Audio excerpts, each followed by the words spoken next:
Clear to land, runway 29 right. Wind calm. Roger. Cherokee 76 Romeo, extend downwind slightly.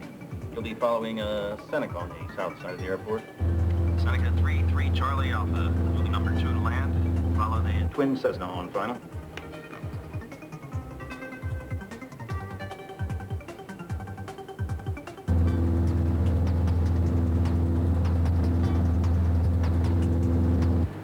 Something's wrong. Twin Cessna 3-5 Yankee, your gear is not down. Go around. 3-5 Yankee, your gear is not down. Go around.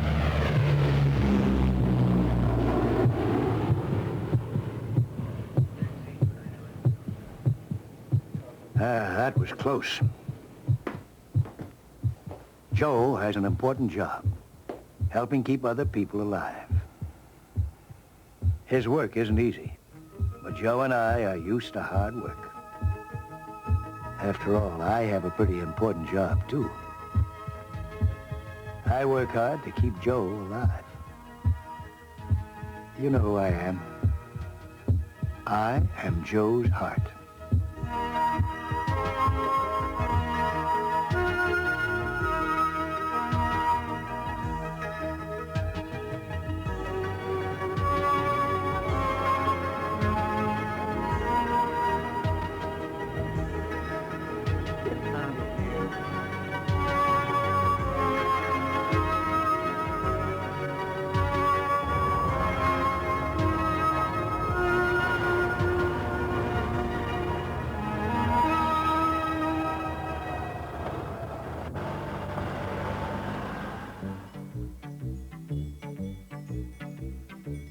Well, here I am.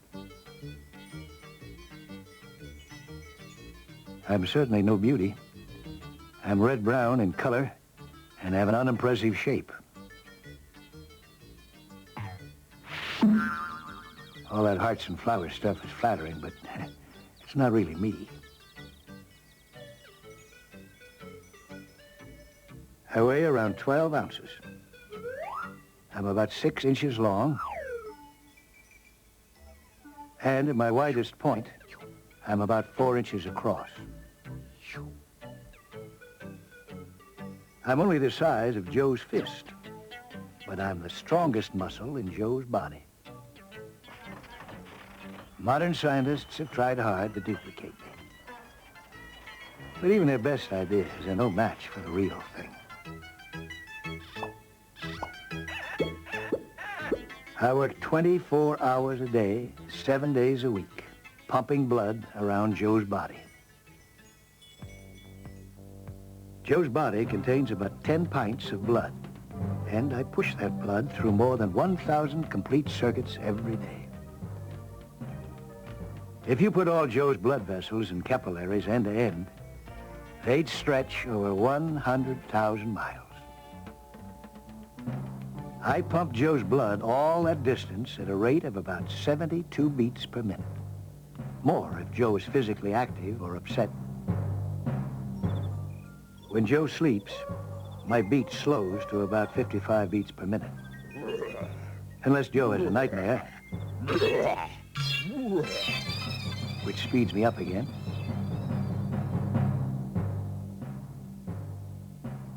Anyway, you get the idea. I work hard for Joe, and Joe never gives me a second thought. Even though I usually don't require much attention, I don't like being abused. Joe should learn to relax in situations that he can't control. And he certainly shouldn't smoke. Maybe if Joe understood more about how I work, he'd treat me with a little more respect. Every cell in Joe's body needs oxygen, which is carried through the bloodstream.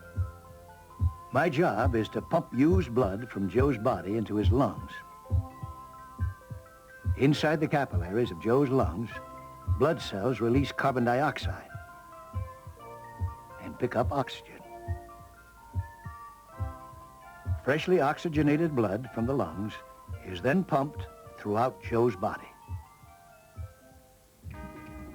That's one reason why smoking is so bad. The gases in smoke cut down the amount of oxygen the blood can carry.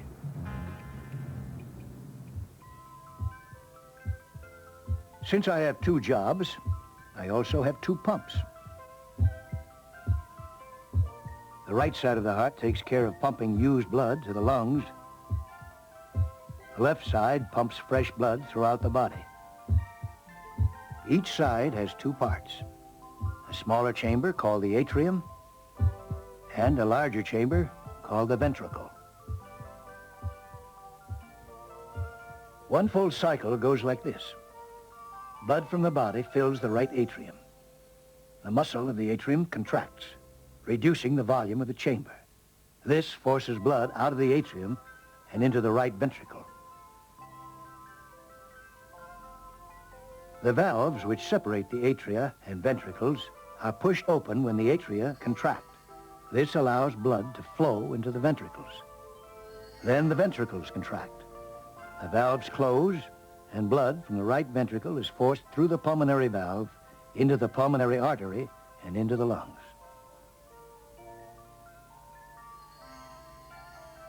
The left atrium collects blood from the lungs and sends it to the left ventricle. The left ventricle is the strongest side of the heart. It has to force blood through the aortic valve into the aorta and around the whole body. Then the cycle begins again, and somehow I managed to keep it all moving.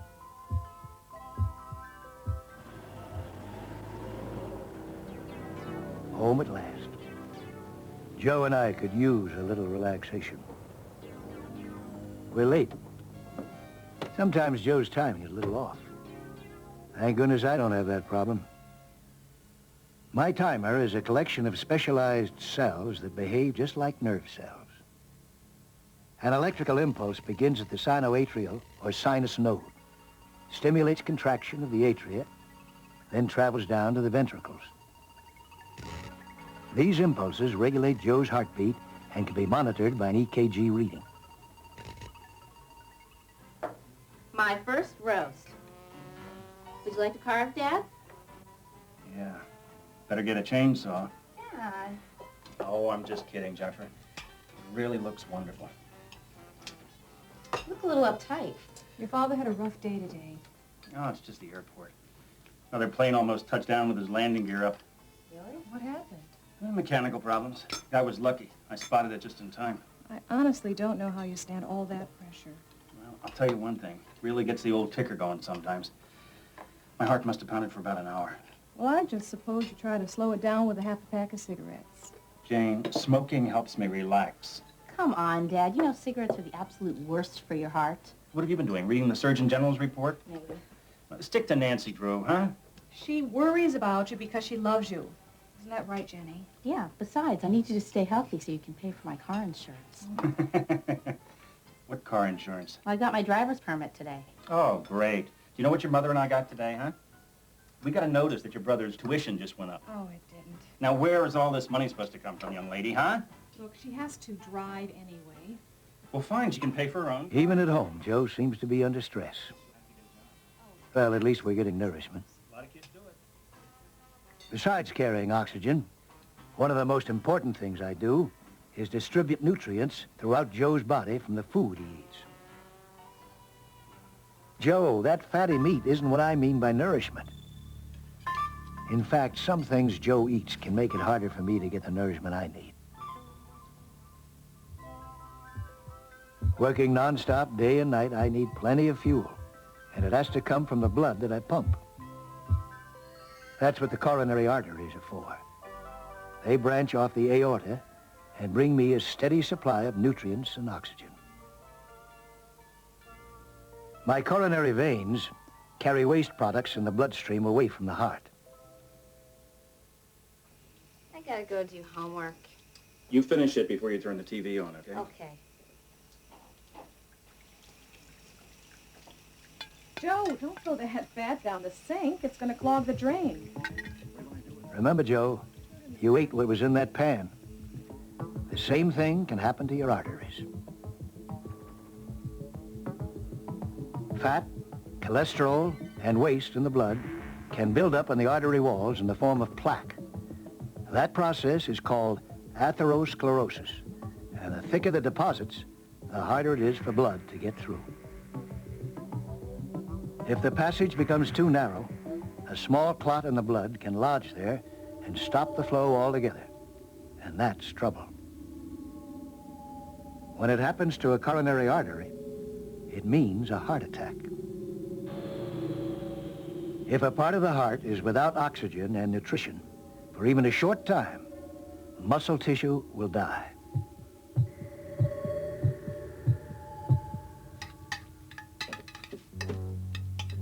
Because fat and cholesterol can aggravate atherosclerosis, diet is very important. Joe's doctor wants him to cut the fat in his diet to less than 30% of his total caloric intake.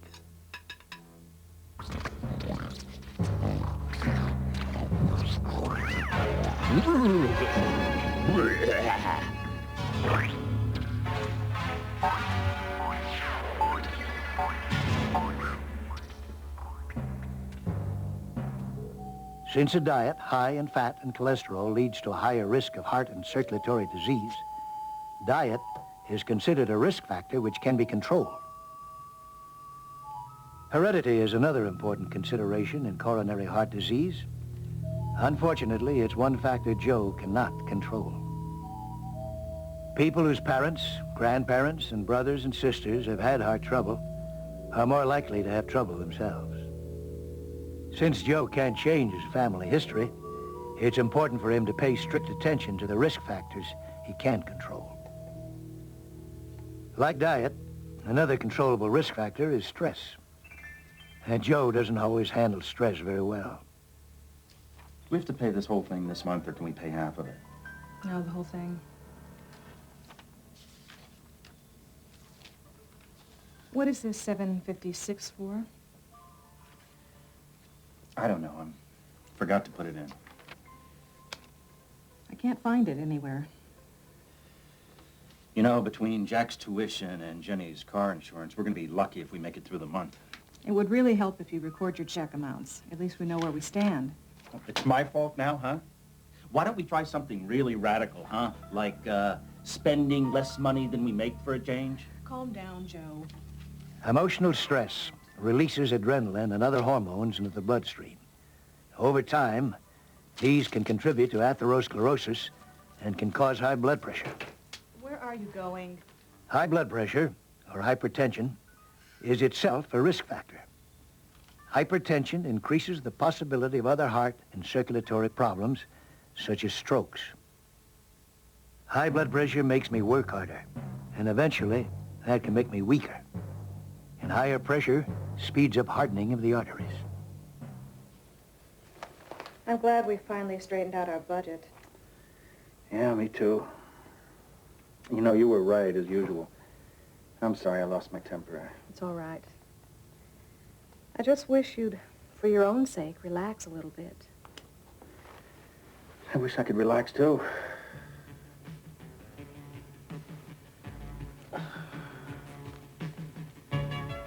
Joe, that's no way to relax. Of all the controllable risk factors which contribute to heart and circulatory disease, smoking is the single most critical. Smokers have 2 to 4 times the risk of sudden cardiac death as non-smokers.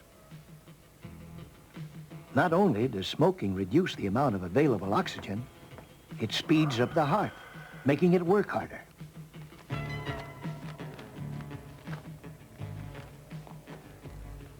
Nicotine also constricts blood vessels, which aggravates high blood pressure, making the heart work harder still. Nicotine may also promote clot formation in the arteries.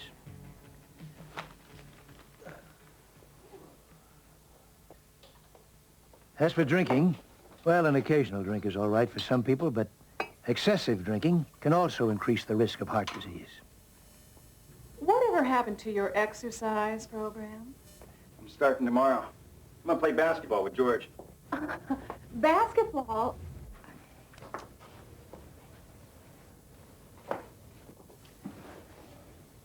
Aren't you afraid you'll overdo it a little? I mean, you haven't exercised in months. No, it'll do me good. Getting rid of those extra pounds would do you good, Joe. Each pound of fat requires 200 miles of capillaries. And I have to pump blood through all that. Not to mention the burden of carrying all that extra weight around. Regular exercise can help keep excessive weight off.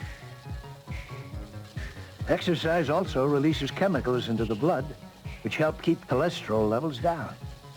And it helps control high blood pressure. All right. Ah, what a great day for basketball, huh? Don't overdo it. You know, you're not exactly in peak condition. Hey, don't worry about me. While exercise won't How you correct doing? an existing serious heart problem, regular, moderate exercise does increase the heart's efficiency. All right. Joe needs to build up to a regular exercise program slowly. He's back. And at his age, he should see his doctor before starting.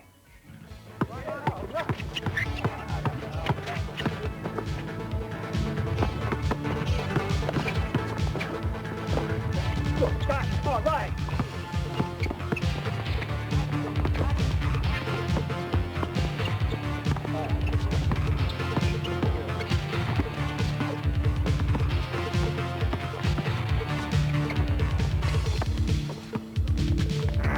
Oh, Joe, what have I done to deserve this? We're not ready for this kind of exercise.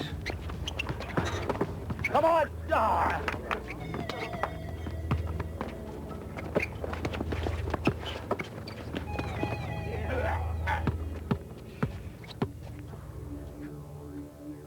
Through years of smoking, stress, lack of consistent exercise, and a diet too high in fat, I'm afraid my coronary arteries are already pretty narrow.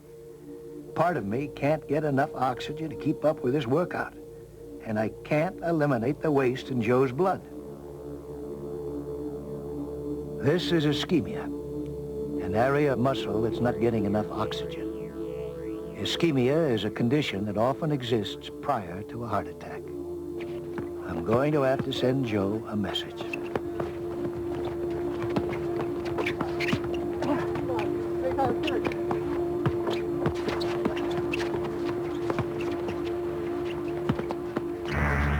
Sorry, Joe, but pain was the only way I could get your attention.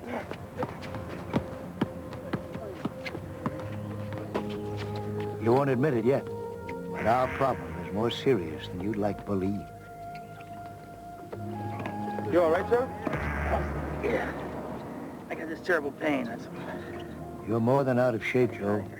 You're in big trouble. It's time for that overdue physical exam.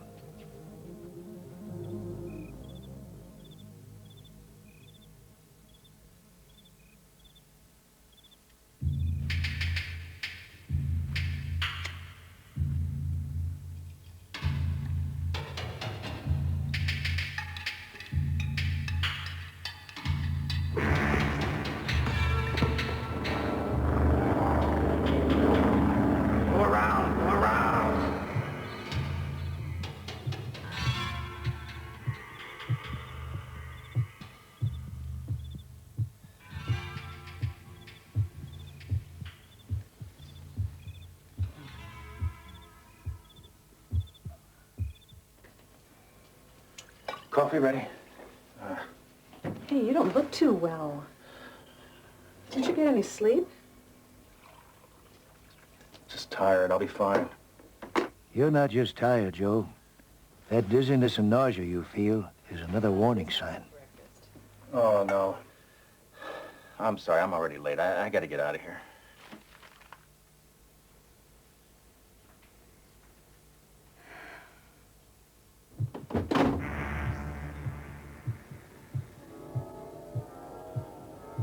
Come on, Joe. What do you think this pain is? It's not indigestion. This is what I've been afraid of. Joe, please. There's not much time. Part of me is dying for lack of oxygen. Hurry.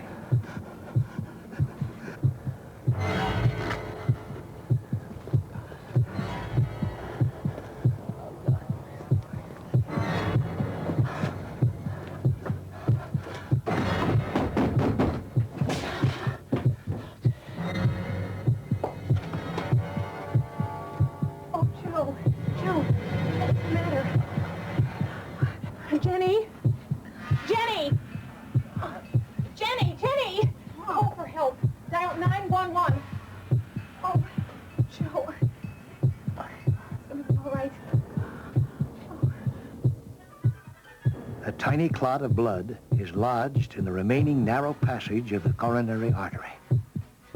Joe is having a heart attack.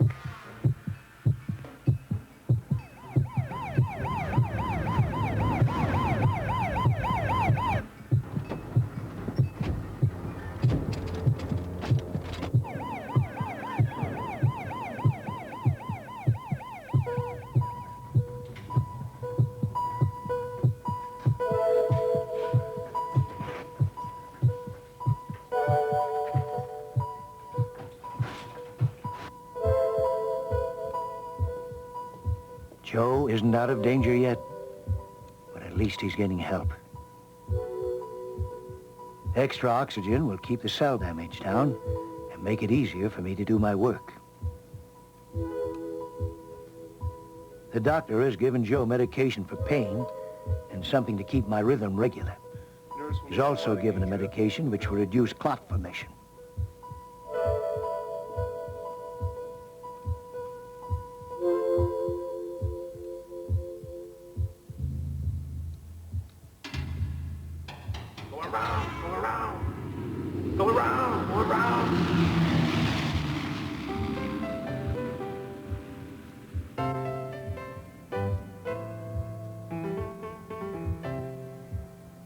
That was a close call, Joe.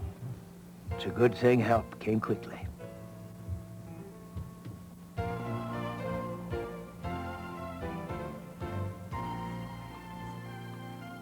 It's been a year now since Joe's attack, and I'm proud of our progress. And so is Joe's doctor. Hi, Jane. Hi, Joe. You're looking great. How are you feeling? Wonderful. I haven't felt this good in years, thanks. Well, you're one of the lucky ones. How's the no smoking campaign going?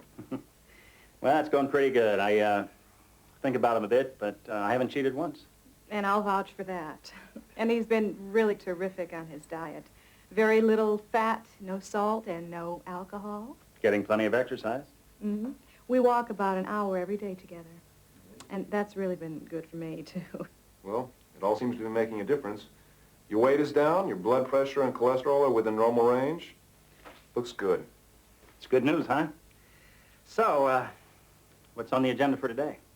We're going to be doing another exercise stress test. Since it was normal at 2 months, I don't really think there'll be any problems at all. You'll probably just breeze right through it. I don't foresee any,